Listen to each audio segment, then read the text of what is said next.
жана алдыда да ошол мисалы бул иштечи адам өзү биздин адам табиятындагы жашообуз ушундай экен. Адам башынан өткүзмөйүн анча нерсени түшүнө бербейт экенбиз.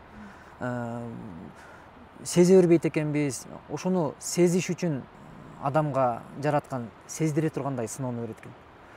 Ошол сыноо келгенде адам жакшы жакындан түшүнүп алат экен да. Ошон үчүн биздин атабыздын башына ошондой дартты берип жараткан. Аллах Таала кудуреттүүлүгү менен ушундай бир сыноону берип, атамды больницага чыгарып койгон, инсан болгон. Анан киши болбойт деп чыгарып койгон адам, аны тууган ургуз атамдын өзүнө айтпай, атам айтпаса деле өзү билип, даярданып, мен үйдүн эң кичүүсү болгондуктан үйгө келгенде атам больницага жатканда айлап жатчу да.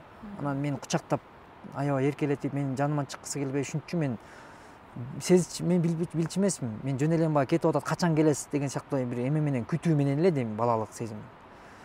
Көрсө биздин үйдө мындай ошол нерселер өткөндүгү, анан кийин мен эс тарткандан кийин дагы көп ойлодум да, анткени менин атама бир адамдын пайдасы тийгендей болуп, эгер ошол жакшы адамдын себеби болбогондо, балким биздин тагдырыбыздын бурулушу башка жакта болмок. Анан ошол адамдай болуп, мен дагы бир эки адамдарга пайдам тийип, ата мээримден ажырабай, эне мээримден ажырабай, бир ошого бир салымымды салып калсам экен, кошумчамды кошуп калсам экен деген сезимдер ошондон пайда болгон да.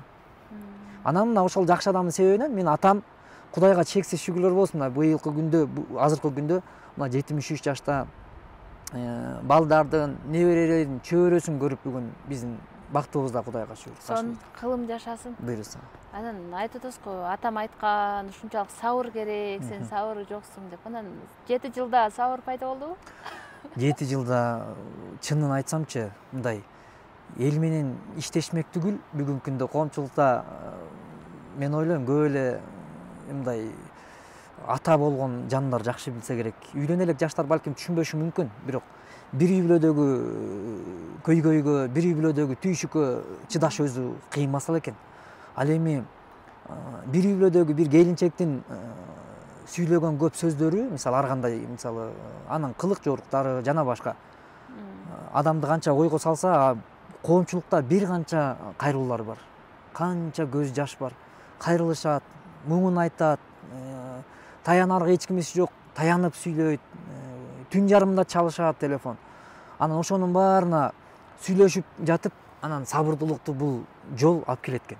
Эмне үчүн дегенде, мисалы өмүр менен өлүмдүн алдында жаткан канчалаган мекендештер кайрылып атышат. Алардын акыбалын көрүп туруп, анан бизге кантип сабыр келбейт.